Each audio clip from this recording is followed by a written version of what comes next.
467 কোটি টাকা লেনদেন হচ্ছে, এইটা কেন? আর্থকুয়েক আসে, উৎপত্তি স্থল ছিল ঢাকা স্টক এক্সচেঞ্জ। কাদের চিঠি চেয়েছে? শুধু চিঠি না তো, অনেক হাউজে স্পট ইন্সপেকশনে চলে গেল। যারা রেগুলেটর তাদের স্মার্টনেসের ঘাটতি আছে। মার্কেট প্লেয়াররা কি স্মার্ট বিহেভ করছে?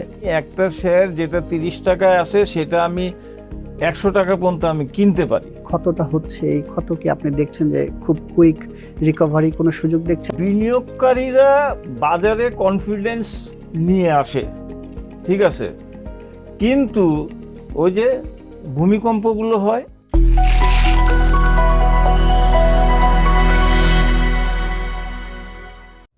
Shanta mutual fund presents TVS মার্কেটসে স্বাগত জানাচ্ছি আমি আনিসুর রহমান। পাহাড় জয়ের মতোই জীবনের লক্ষ্যে পৌঁছাতে প্রয়োজন কনসিস্টেন্সি। প্রতি মাসে একটু একটু করে ইনভেস্টমেন্ট করুন আর লং টার্মের স্বপ্ন সত্যি করুন।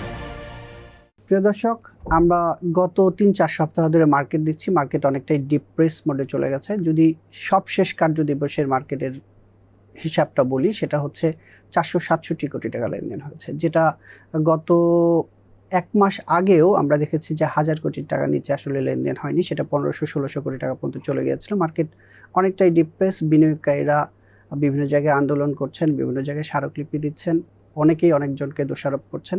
এই পরিস্থিতিতে আমরা একটু বাজারের কেন এমন হচ্ছে এই বিষয়টি একটু আলোচনা করব। আলোচনা করতে আমাদের সাথে স্টুডিওতে এসেছেন সবার পরিচিত মুখ লালি ভাই।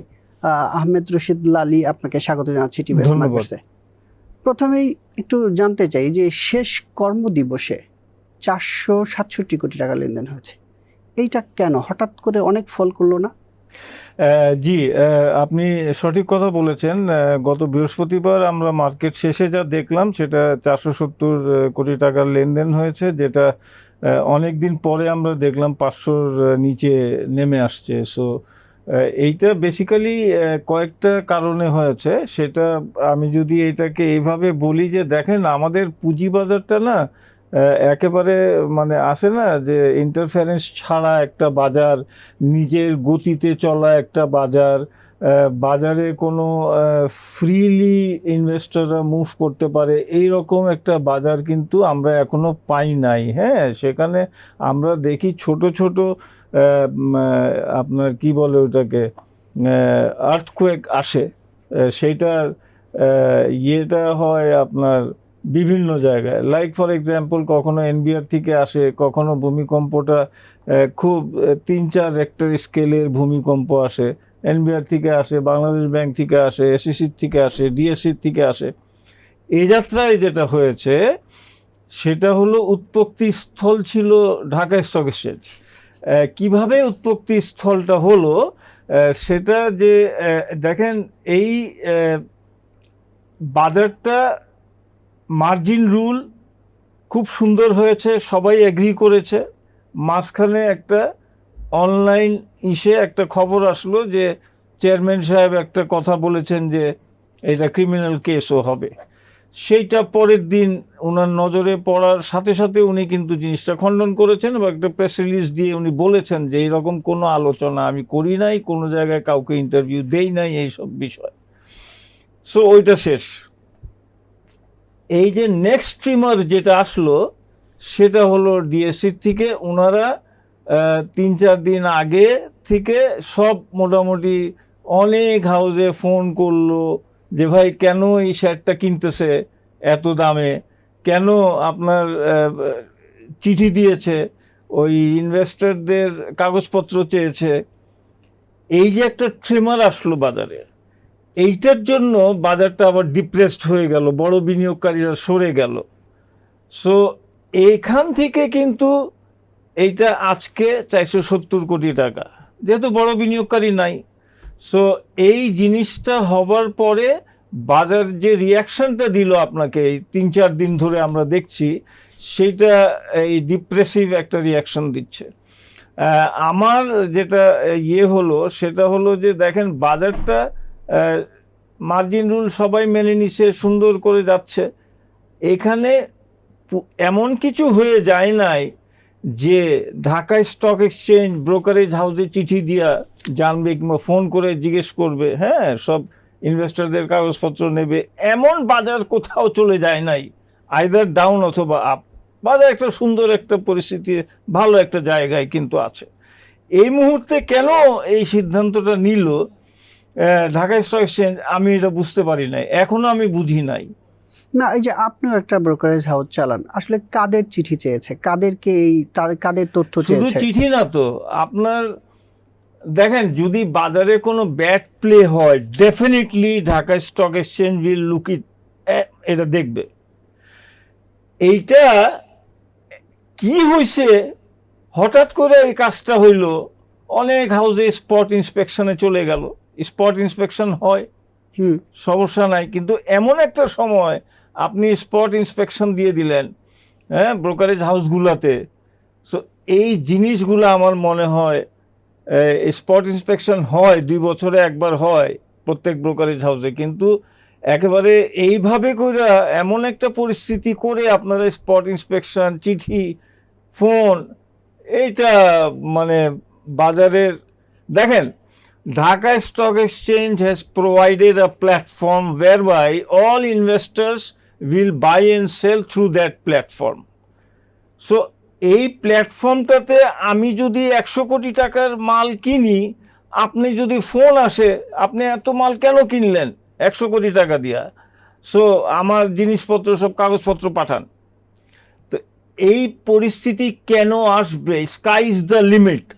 আমি যদি ভালোভাবে কিনি, কোনো আইনের ব্যত্যয় না করি, তাহলে সমস্যাটা কোথায়? আপনি তো আমাকে বলেছেন এই বাজারটাই তো কেনা বেচার মধ্যে। সো ডিএসসি এই কাজগুলা করার ফলে আজকে এই বাজারটা ডিপ্রেসড অবস্থায় চলে গেছে। This is very sad. না, এইটার আরেকটা ব্যাখ্যাও যদি হয় এরকম যে আপনি মার্কেট রেগুলেটর, প্রাইমারি রেগুলেটর, কোনো একটা স্টক 10 টাকা থেকে 200, 300, 400 চলে গেছে, তখন আপনারা বলেন যে আমরাই বলি যে ডিএসসির নজরের মধ্যে থেকে কিভাবে একটা 10 টাকা শেয়ার বেজ নাই, বন্ধ হয়ে আছে, 200 টাকায় গেল। তো আমরা এই যে সাম্প্রতিক 3-4 মাসের যে মার্কেটে উত্থান দেখেছি, সেই জায়গায় এরকম অনেকগুলো স্টক রয়েছে। তো তাদের ব্যাপারে কি তারা, মানে একটা রেগুলেটর আছে, তারা কি রেগুলেটররা তারা দেখবে না বিষয়টা নিয়ে, মানুষজনের কাছে জানতে চাইবে না?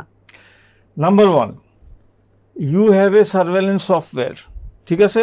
সার্ভেলেন্স সফটওয়্যারে প্রতিদিন বেসিসে 53 না 54টা অ্যালার্ম বাজে।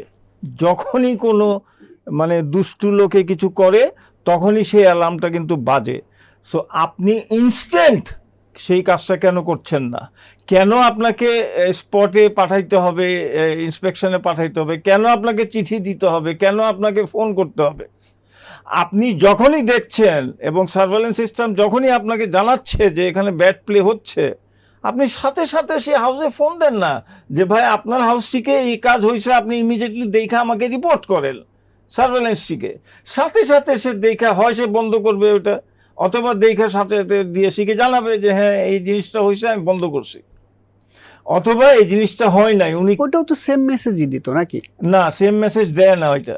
এটা আপনি শোনেন, একটা স্পট ইন্সপেকশন আসা, একটা চিঠি ব্রোকারেজ হাউসে যাওয়া, কিংবা একটা ফোন গিয়া এগুলা নাড়াচাড়া করা, এইটার ইম্প্যাক্ট, আর সার্ভেলেন্স থেকে ফোন গিয়ে একটা যে ভাই এটা কি হচ্ছে আপনি কনফার্ম করে আমাকে জানান, এটা ইম্প্যাক্ট আলাদা। দুইটার ইম্প্যাক্ট অবশ্যই আলাদা। কারণ হয় কি, যখনই আপনি চিঠি দিচ্ছেন, ধরেন আপনি 10টা চিঠি দিলেন, এই 10টা চিঠি যে কানে কানে হাতে হাতে ছড়ায় যায়, এটা আনবিলিভেবল। আর এবার চিঠি আসতেছে, ভাই এই বড় কিছু কিনো না, এই চিঠি চলে আসবে, 10টায় আসছে অলরেডি। এইটা 10টা চিঠি দিয়েছেন, কিন্তু এই 10টা চিঠিতে যে ইম্প্যাক্ট হয় একদম 200 ব্রোকারের কাছে, যারা বড় ব্রোকার, ওদের কাছে যে ইম্প্যাক্ট হয় সেটা আনবিলিভেবল। চিঠি তো 10টা ছাড়ছেন, খুব বেশি চিঠি ছাড়েন নাই, সব ব্রোকারকে চিঠি দেন নাই, কিন্তু ওটার ইম্প্যাক্ট দেখেন আজকে বাজারে সবাই ইয়ে হয়ে গেল।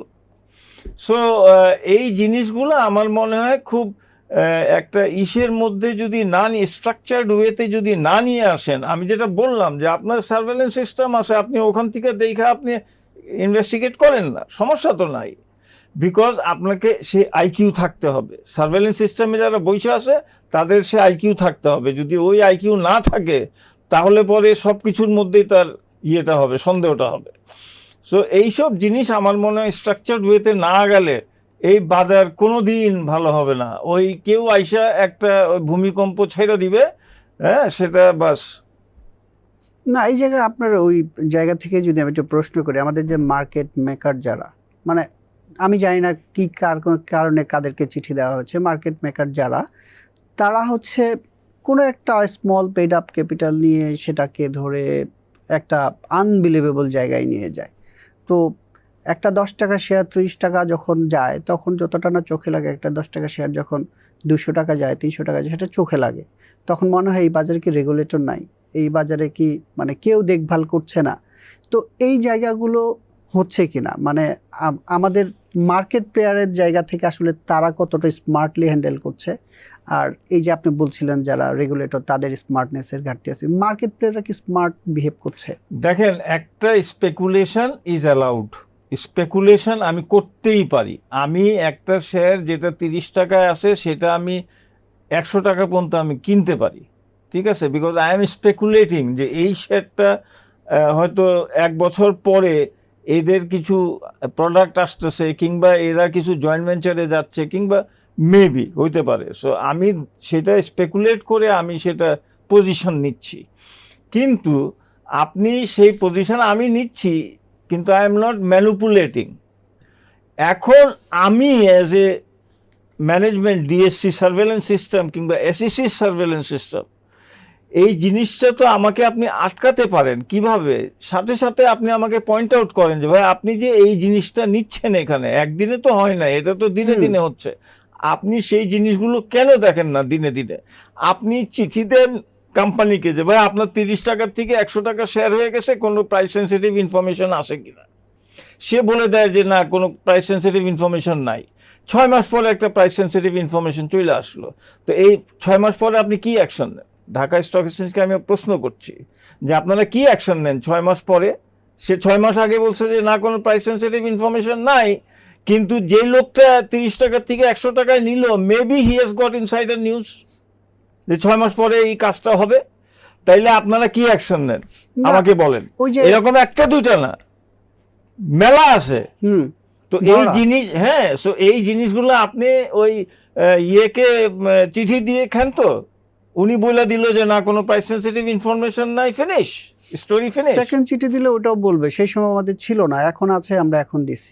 হ্যাঁ, so that is the point. আপনি এই কার্যক্রম কবে থেকে শুরু হয়েছে আপনি ব্যাক ট্র্যাক করেন না। আপনি যান না সেখানে, ইনভেস্টিগেট করেন, ব্যাক ট্র্যাক করেন, কবে থেকে চিঠিপত্র আনা দেনা শুরু হয়েছে, একটা ফরেন কোম্পানি কবে ফার্স্ট চিঠি দিল, উনারা কবে ফার্স্ট চিঠি দিল, সেইটা ব্যাক ট্র্যাক করা তো কোনো বিষয় না। দেখা গেছে 6 মাস আগে ব্যাক ট্র্যাক হয়েছে, and that gentleman knew it যে 30 টাকার থেকে 100 টাকায় নিছে। না, সেই জায়গা থেকে আমিও যদি বলি যে 6 মাস আগে প্রথম চিঠি চালাচালি হয়েছে, যখন আপনি ডিএসসি কোয়েরি দিল, তখন কি আমি আসলে বলতে পারি যে আমার কাছে প্রাইস সেন্সিটিভ ইনফরমেশন আছে? আমরা একটা প্রাইমারি আলাপে যদি থাকি, এখন বলতে পারেন যে ইনফরমেশনটা লিক হলো কেমনে? লিক অনেকভাবে হতে পারে। অবশ্যই 6 মাস আগে আমি বলতে পারি। আপনার বোর্ডের সিদ্ধান্ত হয়েছে না? আপনার বোর্ডে তো একটা সিদ্ধান্ত হয়েছে যে ভাই আমি XYZ একটা থাইল্যান্ডের পার্টির সাথে আমি যাচ্ছি একটা জয়েন্ট ভেঞ্চার করতে, এই আমি করব, একটা হয়েছে তো 6 মাস আগে কি 3 মাস আগে হয়েছে না? তো আপনি ব্যাক ট্র্যাক করলে তো সেই জিনিসটা পেয়ে যাচ্ছেন। সেগুলো কি করা হচ্ছে? করা হচ্ছে না তো। সো আমি ওই যে কোনো প্রাইস সেন্সিটিভ ইনফরমেশন নাই, ক্ষেন্ত শেষ, file close. No, it should not be. আপনি ব্যাক ট্র্যাক করেন যে 6 মাস পরে এই লোকটা এই প্রাইস সেন্সিটিভ ইনফরমেশন দিল কিভাবে। তার মানে ওই লোক যে বাই করছে, he had some news, insider. So তখন তো সব ধরা পড়ে, ইনসাইডারও ধরা পড়ে, এই কোম্পানির ইয়েরাও ধরা পড়ে। কেন করেন না? যা হয় সব কিছু বিনিয়োগকারী, যা হয় আজকে মার্কেট পড়তেছে, দেখেন কার ক্ষতি হচ্ছে? এই স্মল ইনভেস্টরদের, এই বিনিয়োগকারীদের ক্ষতি হচ্ছে। যে কারণে আপনি প্রারম্ভিক বক্তব্যে বলেছেন যে ওনারা রাস্তায় দাঁড়াচ্ছে, এইসব করছে। তো সব প্রবলেম তো বিনিয়োগকারীদের মাথায় আপনারা ফেলে দেন। এটা তো ঠিক না। বিনিয়োগকারীরা কোথায় যাবে, কার কাছে যাবে? আপনার 5টা ব্যাংকের একীভূত হয়ে গেল, জিরো করে দিলেন। আরে বাবা, কিভাবে জিরো করলেন? এই বিনিয়োগকারীরা টাকা দিয়ে সেখানে এত ক্যাপিটাল করছে, পেড আপ করছে। সো আপনি ওদেরকে জিরো করে দিলেন। আজকে কি ডিপোজিটরদের টাকায় ওনাদের পেড আপ বাড়ছে? নো, পেড আপ বাড়ছে এই বিনিয়োগকারীদের অংশগ্রহণে, রাইট শেয়ার দিছে, ওনারা পিক করছে। সো এই জিনিসগুলো যদি আপনি ঠিক না করেন, এই জিনিসগুলো যদি আপনি না বোঝেন, যারা স্টক এক্সচেঞ্জে আছেন ওনারা যদি এই জিনিসগুলো না বোঝেন, তাহলে তো it is a very difficult situation for বিনিয়োগকারী। ইনভেস্টরদের জন্য ভীষণ একটা প্রবলেমের বিষয় হয়ে যাবে যদি স্টক এক্সচেঞ্জ এইগুলো না বুঝতে পারে, না ধরতে পারে। আমরা একটা জিনিস দেখছিলাম যে এই বছরের শুরুতে যে মার্কেট ছিল তার থেকে একটা ভালো পজিশনের দিকে যাচ্ছিল। যদি আমরা এই মাসের ডাটা দিয়েই বলি, 31শে আগস্ট ছিল 5,900 পয়েন্টের কাছে সূচক, সেটা এখন 650 নেমে 5,650, তার মানে প্রায় 250 পয়েন্টের ডেপ্রিসিয়েশন হয়েছে। এই জায়গাটা যে ক্ষতটা হচ্ছে, এই ক্ষত কি আপনি দেখছেন যে খুব কুইক রিকভারি কোনো সুযোগ দেখছেন না? যে আপনি বলছেন বড় বিনিয়োগকারীরা আস্থাহীনতায় ভুগছে, এইটা আরো মানে এই জটিলতাকে আরো জটিলতর করবে? দেখেন, বিনিয়োগকারীরা বাজারে কনফিডেন্স নিয়ে আসে, ঠিক আছে, কিন্তু ওই যে ভূমিকম্পগুলো হয় এক এক জায়গার থেকে উৎপত্তি স্থল, সো এই জিনিসগুলো আবার ওদেরকে মানে সাইডলাইনে ঠেলে দেয়। এই জিনিসটা দেখেন, একটা বিনিয়োগকারী ঢাকা স্টক এক্সচেঞ্জ বলেন, পৃথিবীর যে কোনো স্টক এক্সচেঞ্জ বলেন, এরা একটা স্থিতিশীল পলিসি চায়। যে পলিসিটা স্থিতিশীল যদি হয় তাহলে বিনিয়োগকারীরা স্বস্তি পায় বিনিয়োগ করে। কিন্তু আমার পলিসি আজকে একটা, কালকে একটা, পরশু একটা, এইটা করলে তো বিনিয়োগকারীরা জীবনেও কোনো যাইতে পারবেন না। ভাই, ইন্ডেক্স যাক না, 10,000 যাক না, সমস্যাটা কোথায়? যদি ব্যাট প্লে না হয় তাহলে তো কোনো সমস্যা নাই। ব্যাট প্লে হলে পার্টিকুলার ওই জায়গায় আপনি ধরেন না। আপনার ভলিউমস যাক না, 25,000 ভলিউম যাক, সমস্যা কি? কোনো সমস্যা নাই। কিন্তু ওই যে একটা আছে না, ওই যে 600-র উপরে গেলেই আমার একটা সমস্যা হয়ে যায়, 600-র উপরে চলে গেছে, আরে বাপরে বাপ, 6,000। সো এই যে ইন্ডেক্সটা বাড়তে না দেয়া, এটা তো আপনাকে তো ব্যবসা করতে দিতে হবে বিনিয়োগকারীদের। আপনি যদি ব্যবসা করতে না দেন বিনিয়োগকারীদের, এই বাজার তো বড় হবে না। বড় করতে হলে বিনিয়োগকারীরাই করবে। আপনার এই বলছেন যে 6,000-এর উপরে গেলে অনেকের মনে হয় যে জায়গায়, আমরা তো সবসময় বিএসসিসি বা ঢাকা স্টক এক্সচেঞ্জকে দেখি যে ঢাকা স্টক এক্সচেঞ্জ ইটসেলফ যদি মার্কেট বাড়ে, লেনদেন বাড়ে, তাদের লাভ, তাদের মেম্বারদের লাভ, মানে ঢাকা স্টক এক্সচেঞ্জেরও লাভ। বিএসসিসিও চায় একটা মার্কেট একটা র্যালি হোক, একটা জায়গায় ভালো লেনদেন হোক, মার্কেটের স্ট্যান্ডার্ড জায়গা থাকে। এই যে মার্কেট 6,000-এর কাছে যে পড়ে যাওয়া বা একটা বড় একটা মাইল ফলকে যে পড়ে যাওয়া, এই জায়গাগুলোর পেছনে কি আসলে বড় বিনিয়োগকারীদের হাত আছে কিনা? আমি একটু বলি যে কোনো না কোনো একটা ছুতোয় মার্কেট পড়ে যায়, ধরুন উঠছে, কিছু একটা ঘটায় মার্কেটটা ফেলে দেওয়া হয়, আবার নিচে শেয়ার কেনা হয়, এরকম কিন্তু বলা হয় যে নিচে শেয়ার কিনে আবার তুলে আবার বিক্রি করে। একটা সাইকেলে ঘোরানোর জন্য আসলে দায় টাকার। দেখেন, বাজারে প্রফিট টেকিং হবে, আমি প্রফিট নেব। আমি 30 টাকায় শেয়ার কিনা এখন 50 টাকা হয়েছে, কেন বেচবো না? আমি কেন প্রফিট আমাকে করতে দেবেন না আপনি? সেটা তো একটা বিজনেস, তো আমাকে করতে হবে আমি এই যদি থাকি। সো কাজেই দিস ইজ ওয়ান। সেকেন্ড হচ্ছে যে আপনি দেখেন, আমি যখনই বাজারটাকে 6,000-এর উপরে যাওয়ার একটা সুযোগ আসে, তখনই সামহাও কোনো না কোনো কোয়ার্টার থেকে এমন একটা জিনিস আসে যে ওই বাজার আবার 6,000-এর নিচে চলে আসে, 6,000-এর উপরে যেতেই দেয়া হয় না বাজারকে। সো এই জিনিসগুলো আমার মনে হয় যে খুব ট্যাক্টফুলি প্রাইমারি রেগুলেটরকে বুঝতে হবে যে কোথায় কোনটা কি করতে হবে। তার কারণটা হলো যে এখন বিএসইসি এবং সরকার, primary regulator Dhaka stock exchange এবং চিটাগং স্টক এক্সচেঞ্জকে অনেক দায়িত্ব কিন্তু দিতে যাচ্ছে। সো ঠিক এই মুহূর্তে যদি আপনারা ঢাকা স্টক এক্সচেঞ্জ যদি সঠিক রোল প্লে না করে, তাহলে ওনারা এই দায়িত্বগুলো কিভাবে দিবে ঢাকা স্টক এক্সচেঞ্জের কাছে? সো এই ঢাকা স্টক এক্সচেঞ্জকে সেই জিনিসগুলো, সেই নীতিগুলো সঠিকভাবে বোর্ড চালানো, কনফ্লিক্ট অফ ইন্টারেস্ট যাতে না হয়, সেই জিনিসগুলো ঢাকা স্টক এক্সচেঞ্জকে দেখতে হবে। যেখানে কনফ্লিক্ট অফ ইন্টারেস্ট আছে, আছে, এখনো আছে। তো সেই জিনিসগুলোকে বন্ধ করতে হবে, বিকজ বোর্ডটা যদি নিউট্রাল না হয়, বোর্ডের যে কমিটিগুলো আছে, এনআরসি কমিটি আছে, আরও কমিটি আছে, এইগুলো যদি নিউট্রাল না হয় তাহলে পরে তো আপনি সঠিক সিদ্ধান্ত পাবেন না বোর্ডে। আপনি দেখেন এসইসি যে আইপিও রুলটা, এই আইপিও রুলের মধ্যে আইপিওটা সম্পূর্ণ ডিএসসির উপরে ছেড়ে দিচ্ছে, ঠিক আছে? ডিএসসি ওকে করলে ওনারা ওকে করবে। সো এই রকম একটা সিচুয়েশনে সময় যদি আমরা সঠিকভাবে এই জিনিসগুলো না নিতে পারি তাহলে আমরা তো এই মানে টোটালি বঞ্চিত হবে এই বাজার। না, আপনার কথা ঠিক আছে যে ঢাকা স্টক এক্সচেঞ্জ বা বিভিন্ন জায়গা থেকে এটার একটা হস্তক্ষেপ হয় বিভিন্ন সময়, কিন্তু আমরা যদি দেখি কোনো ধরনের হস্তক্ষেপ ছাড়াও যদি সাম্প্রতিক সময়ের কথা বলি, যখন ফেব্রুয়ারিতে ইউএসএ ইরানের উপরে অ্যাটাক করেছে, একদিনে 200 পয়েন্ট প্লাস চলে গেছিলো, আমাদের মার্কেট কোনো না কোনো ছুতোতে আসলে পড়ে যায়। এটা হচ্ছে মানে এস্টাবলিশ সত্য। আমরা একটু অন্য প্রসঙ্গে যাই, যে মার্জিন রুল নিয়ে অনেক ধরনের কথা হচ্ছে। আমরা দেখি যখনই বিএসইসিতে কোনো পরিবর্তন আসে তখনই মার্জিন নিয়ে হাত দেওয়া হয়। এই মার্জিনটাকে ঘর্ষণ বাজার সবসময় চলছে, এইটা একটা ইউনিফাইড জায়গায় কেন রাখা যাচ্ছে না? দেখেন, এইটা মকসুদ কমিশন যখন ছিল এবং ওনারা যখন এটাকে একটা টাস্ক ফোর্সের হাতে ছেড়ে দিয়েছিল যে ওনারা সাজেস্ট করবে, ওনারা সাজেস্ট করেছেন, তখনও কিন্তু আমি বলেছিলাম যে এখনো স্কোপ আছে এটাকে ঠিক করার, কারণ এটা সঠিকভাবে জিনিসগুলো হয় নাই। সো কাজেই এই জিনিসগুলো যদি আপনি রেকটিফাই না করেন এখন, অ্যাজ অফ টুডে, এই জনাব মাসুদ চেয়ারম্যান সাহেব আসার পরে যে অ্যামেন্ডমেন্টসগুলো উনি এনেছেন এবং এত তাড়াতাড়ি এনেছেন, এভরিবডি ইজ হ্যাপি। এবং সবচাইতে বড় কথা যেটা হইল যে বিনিয়োগকারীদের এ বিষয়ে যত কথা ছিল এই সকল কথা কিন্তু এই কমিশন কিন্তু মেনে ওনারা এই পলিসিটা, এই আইপিও, এই যে মার্জিন রুলটা দিয়েছেন। সো এবং অল স্টেক হোল্ডার্স, বিনিয়োগকারী, ছোট বিনিয়োগকারী, বড় বিনিয়োগকারী, সবাই হ্যাপি।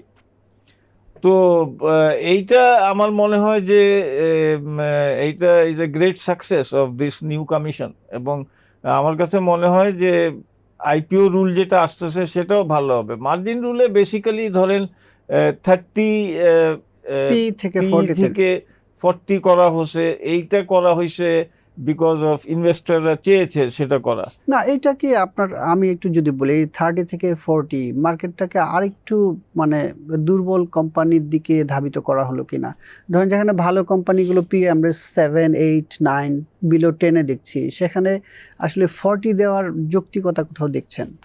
আচ্ছা, আমি একটা বলি, হ্যাঁ, সেটা হলো what is this margin rule.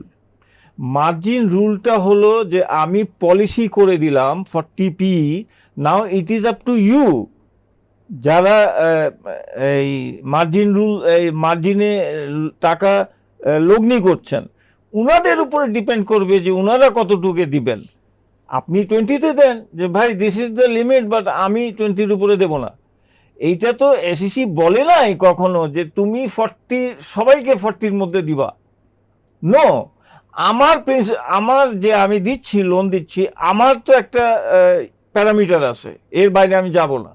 এটা রিস্কি গেম। না, ইনভেস্টরদের সাথে নেগোসিয়েশন তখন একটু টাফ হয় কিনা, যারা লগ্নি করছে, যে অমুক ব্যাংক দিচ্ছে আমাকে 40 পর্যন্ত, আপনি 20, ওকে আমি সুইচ করে ওখানে চলে যাব, এরকম কালচার কিন্তু আমাদের এখানে আছে। কমিশন কালচারে আপনি দেখেন না, এক হাউস থেকে আরেক হাউসে যাচ্ছে একদম। তো এটা যদি মানে রেগুলেটর একটা জায়গায় টাইট করে রাখে, আর আমাদের মার্কেট আসলে মার্জিন, যে মার্কেটের যে গ্রোথ, সেই জায়গা 14 থেকে 17% ইন্টারেস্ট দিয়ে আসলে কতটা ভায়াবল, এটাও প্রশ্নবিদ্ধ। দেখেন, যারা লোন দেয় ওনাদের ঘুম যদি এখনো না ভাঙ্গে, 15,000 কোটি টাকার দেনা আছে, হ্যাঁ, সো এই জিনিসটা, এই লোন দিয়ে ওনারা এখনো 15,000 কোটি টাকার তালোয়ার মাথার উপরে ঝুলছে, এখনো যদি ওনারা শিক্ষা গ্রহণ না করেন যারা লোন দেন, আর যারা লোন নেন ওনারাও যদি শিক্ষা গ্রহণ না করেন যে ভাই 20% লোন ইন্টারেস্ট দিয়ে কোন ব্যবসা কইরা আমি 30% ইনকাম কইরা ওরে 20% আমি ইন্টারেস্ট সার্ভিস করতে পারবো, দিস ইজ আ ভেরি খুব একটা কোশ্চেন, যেটা বিনিয়োগকারীদেরও চিন্তা করতে হবে। শুধু যে যারা দেয় ওনাদের দোষ দিয়ে তো লাভ নাই।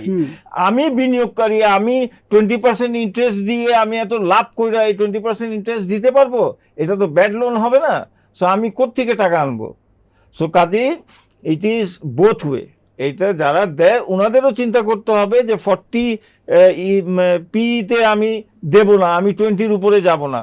এসইসি আপনাকে জোর করছে না যে আপনি 40-তে দিতেই হবে আপনাকে। No, that is the parameter they fixed. So ওই প্যারামিটারের মধ্যে আমাকে সিদ্ধান্ত নিতে হবে যে দেয়, ঋণ দিচ্ছে, যে আমি কোনটা কোনটা দেব। সেই 40-র মধ্যে 100টা কোম্পানি আছে, কিন্তু আমি 20টার বেশি দেব না। This is my list. এটা করছে, অনেকে করছে। সো কাজেই এটা আমার মনে হয় বোথ ওয়ে চিন্তা করতে হবে। যারা যারা ঋণ দিচ্ছেন আর যারা ঋণ নিচ্ছেন, দুইজনকে চিন্তা করতে হবে যে আমি ঋণ নিয়ে বাজার ঘুরাবো, ঋণের টাকায় বাজার নেওয়ানো, এইটা হয় না। সো কাজেই আমাকে প্রথমে দেখতে হবে যে বিনিয়োগকারী, যদি বিনিয়োগকারীকে বাঁচাইতে হয় তাহলে আমি ওই ঋণ থেকে পরিহার করব। আমি এই মার্জিন লোনে 20% হিসাবে ঋণ নেব না। মার্জিন ঋণে একটা জিনিস সব সময় হচ্ছে, এটা 2010-এ হয়েছে, রেশিও 1:2 কত রেশিওতে দিবে। এটা নিয়ে বহুবার চেঞ্জ হয়েছে, 1:2 পর্যন্ত আমাদের দিচ্ছে, 1:5 এক সময় ইন্ডেক্সের সাথে করছে, 7,000-এর উপরে গেলে কমবে, তারপরে বিভিন্নভাবে করা হয়েছে। এবার রেশিও 1:1। আপনার সাথে আমার যতদিনের পরিচয়, 8-10 বছর যাই হোক, সেই জায়গা থেকে আপনি অনেকবার বলছেন যে মার্জিনের রেশিওটা ফিক্স থাকা উচিত, যে এটা ফিক্স থাকবে, কোনো কিছুর সাথে না। এই যে 1:1, এটা কি আপনি কিভাবে দেখছেন? এটা কি আরেকটু কম হওয়া উচিত ছিল না? আমাদের মার্কেটের যে, আমার হিসাবে 1:5 দ্য বেস্ট রেশিও। এবং 1:5 আপনি যদি দেখেন আজকে 40-50 বছর ধরে নিউ ইয়র্কে 1:5 চলছে। সো কাজেই এই জায়গাটায় আমি টুইস্ট করতে চাই না, এইটা আমি ফিক্স রাখতে চাই। বাকি জিনিসগুলো আপনি টুইস্ট করতে পারেন, যদি বাজারে টাকার প্রয়োজন হয় তাহলে অন্য দিক দিয়ে আপনি টুইস্ট করে নিয়ে আসেন। কিন্তু এই যে 1:1 এইটা একটু বেশি। 1:5 ইজ ফাইন। আমরা অনেক কিছু নিয়ে আলোচনা করলাম, এখন একটু বিনিয়োগকারীরা অনেক ডিপ্রেস, তাদের আস্থা অনেকটাই সংকট, মার্কেট পড়ছে, টানা ভলিউম কমছে। আপনি কোনো আশা দেখাবেন তাদের, না তাদেরকে আবার হতাশ করার কোনো বার্তা না, দিতে চান? হতাশ না। বিনিয়োগকারীরা তো depress because of many reasons. তার মধ্যে একটা হইলো 5 ব্যাংকের একীভূত, দ্বিতীয়ত হইলো এই যে লিজিং কোম্পানিগুলো অবসায়ন করতেছে। সো কাজেই আপনি এই জিনিসগুলোর থেকে যদি আপনি বিনিয়োগকারীদের বঞ্চিত করেন, বিনিয়োগকারীরা অ্যাবসলিউটলি ডিপ্রেসড হয়ে যাবে। আপনার যদি বিনিয়োগকারীরা is the ingredient of this market, যদি বিনিয়োগকারী না হয় স্টক এক্সচেঞ্জও থাকবে না, বিএসইসিও থাকবে না। সরকারের ফাইন্যান্স মিনিস্ট্রি এটা ঠিক করার চেষ্টা করছে। তো এই জিনিসটা আপনি, আজকে আমাদের ভাগ্য ভালো যে আজকে প্রাইম মিনিস্টারও শেয়ার বাজারের কথা বলছেন এবং উনিও অনেক কিছু অবদান রাখার চেষ্টা করছেন। ফাইন্যান্স মিনিস্টার আছে, আমাদের চেয়ারম্যান জনাব মাসুদ আছেন, ওনারা সবাই কিন্তু চেষ্টা করতেছে ঠিক করার। এখন এই সময় যদি ঢাকা স্টক এক্সচেঞ্জ লুফে না নেয় এই জিনিসটা এবং বিনিয়োগকারীদের পক্ষে যদি না দাঁড়ায়, তাহলে তো ডিফিকাল্ট সিচুয়েশন। সামনে জুন ক্লোজিং কি দেখছেন সামনের দিনগুলো? ওই যে আগস্ট শেষ হয়ে আসছে, সেপ্টেম্বর, আমরা বরাবরই আগস্ট সেপ্টেম্বরে ভালো মার্কেট দেখি, এবার একটু রিভার্স দেখলাম। সামনে কি ভালো কিছু দেখছেন? দেখেন, সামনে কিছু কোম্পানি ভালো করবে, বাট কিছু কোম্পানির সমস্যা হলো গ্যাস বিদ্যুতের সমস্যায় ওনারা জর্জিত, মানে একদম অবস্থা খারাপ। এবং সেখানে দেখা যাচ্ছে ওনাদের প্রোডাকশনও হ্যাম্পার করছে, প্রোডাকশন বন্ধ হয়ে গেছে। অনেক ক্ষেত্রে লাইন হয়তো 10টা লাইন চলে, 5টা লাইন চলতেছে, এরকম একটা সিচুয়েশন আছে। সো কাজে আমার কাছে মনে হয় it will be a mixed